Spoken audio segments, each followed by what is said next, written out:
ابراہیم علیہ السلام نے کوئی جواب نہیں دیا اور چلتے رہے۔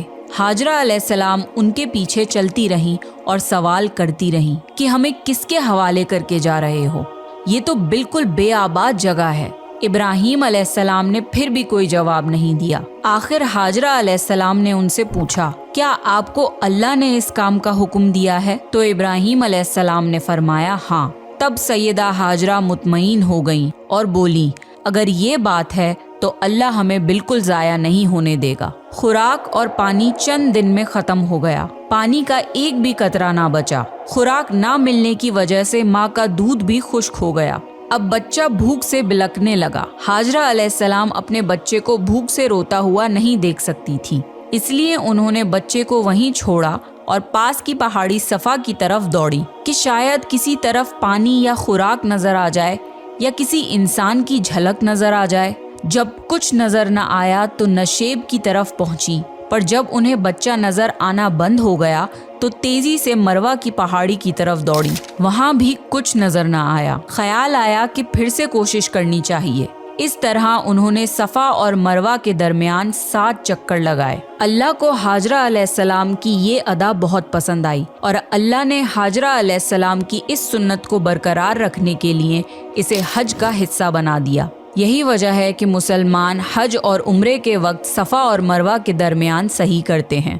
جب وہ آخری مرتبہ مروہ پر پہنچی تب انہیں ایک آواز سنائی دی جو اسماعیل علیہ السلام کے قریب سے آ رہی تھی۔ وہ جلدی سے اپنے بچے کے پاس پہنچی تو دیکھا کہ اسماعیل علیہ السلام کے قدموں کے نیچے سے پانی پھوٹ رہا ہے۔ اللہ نے جبرائیل علیہ السلام کو ہاجرہ علیہ السلام کی مدد کے لیے بھیجا تھا۔ انہوں نے زمزم والی جگہ پہ اپنا پر مارا تو اسماعیل علیہ السلام کے قدموں کے پاس سے زمزم کا عظیم چشمہ جاری ہو گیا۔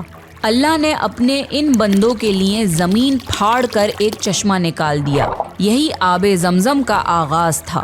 ہاجرہ علیہ السلام پانی کو حیرانی اور خوشی سے دیکھ رہی تھیں۔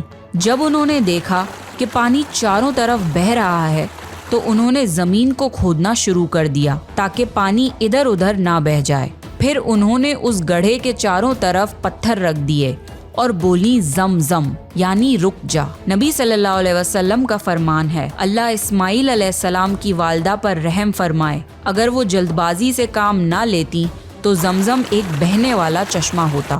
ہاجرہ علیہ السلام نے اسماعیل علیہ السلام کو پانی پلایا اور خود بھی پیا۔ بس یہی آب زمزم ان کے کھانے اور پینے کا کام دیتا تھا۔ کچھ ہی دنوں میں ہجرت کرنے والا ایک قبیلہ پانی کی تلاش میں وہاں پہنچا۔ انہوں نے ہاجرہ علیہ السلام سے وہاں پڑاؤ ڈالنے کی اجازت مانگی۔ ہاجرہ علیہ السلام نے فرمایا، ٹھیک ہے، لیکن آپ کو اجرت ادا کرنی ہوگی۔ قبیلے کے لیے یہ سستا سودا تھا۔ انہوں نے فوراً حامی بھر لی۔ اس طرح وہاں رہائش شروع ہو گئی اور اسماعیل علیہ السلام وہاں پرورش پاتے رہے۔ اس قبیلے کی مکہ میں رہائش ابراہیم علیہ السلام کی دعا کا نتیجہ تھی۔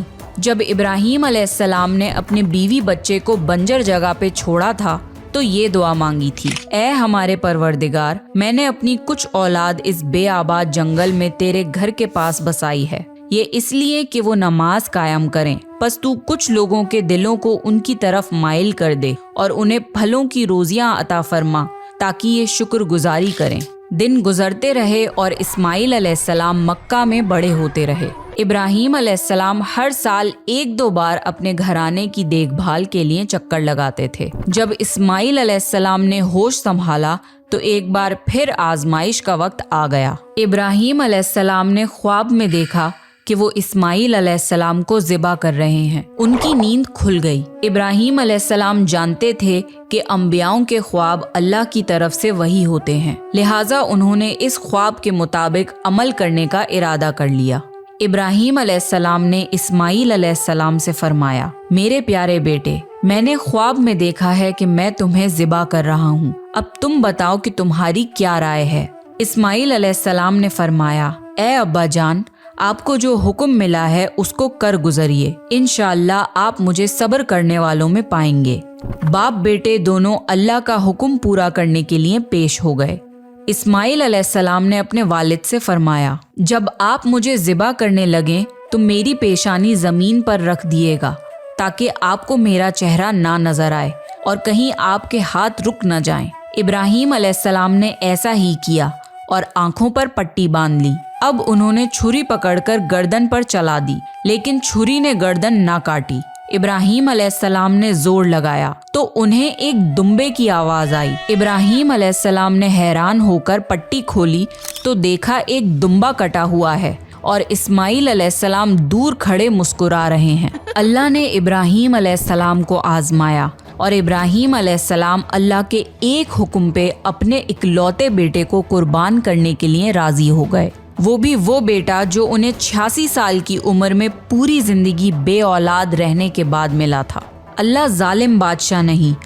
اللہ نے ابراہیم علیہ السلام سے ان کے بیٹے کو نہیں چھینا، بلکہ جبرائیل علیہ السلام کو بھیج کے اسماعیل علیہ السلام کی جگہ جنت کا ایک خوبصورت دمبا قربان کر دیا۔ اس کے بعد سے اللہ نے دنیا بھر میں ابراہیم علیہ السلام کی اس سنت کو زندہ رکھا، اور آج بھی دنیا بھر میں مسلمان حج کے موقع پر قربانی کرتے ہیں تاکہ اللہ کی راہ میں ابراہیم علیہ السلام کی طرح قربانی کرنے کا جذبہ پیدا ہو۔ ایک اکلوتے بیٹے کی قربانی کے لیے تیار ہو جانے کے صلے میں اور سارہ علیہ السلام کی عظمت اور نیکی کے بدلے اللہ نے انہیں ایک اور بیٹے اسحاق علیہ السلام کی خوشخبری دی۔ ابراہیم علیہ السلام تب 120 سال کے تھے اور سارہ علیہ السلام 90 سال کی تھی۔ دونوں پر بڑھاپا طاری ہو چکا تھا۔ اللہ نے یہ خبر سنانے کے لیے فرشتے بھیجے۔ فرشتوں نے ابراہیم علیہ السلام کو سلام کیا اور بیٹے اسحاق علیہ السلام کی خوشخبری دی۔ یہ سن کر سارہ علیہ السلام بہت حیران ہوئی، کہنے لگی کیا میں بچہ جنوں گی؟ حالانکہ میں بانجھ ہوں اور میرے خاوند بوڑھے ہو چکے ہیں، یہ تو حیرت کی بات ہے۔ اس پر فرشتوں نے کہا اللہ کے فیصلے پر تعجب نہ کیجیے، یہ تو اللہ کی آپ پر رحمت ہے، بے شک وہ قابل تعریف ہے۔ ابراہیم علیہ السلام اسماعیل علیہ السلام سے ملنے مکہ آتے رہتے تھے۔ ایک مرتبہ انہوں نے فرمایا اے میرے بیٹے، اللہ تعالیٰ نے مجھے حکم دیا ہے کہ اس مقام پر اللہ کا گھر تعمیر کرنا ہوگا۔ اسماعیل علیہ السلام نے فرمایا میں حاضر ہوں۔ پھر ابراہیم علیہ السلام اور اسماعیل علیہ السلام نے مل کے کعبہ کی تعمیر کی۔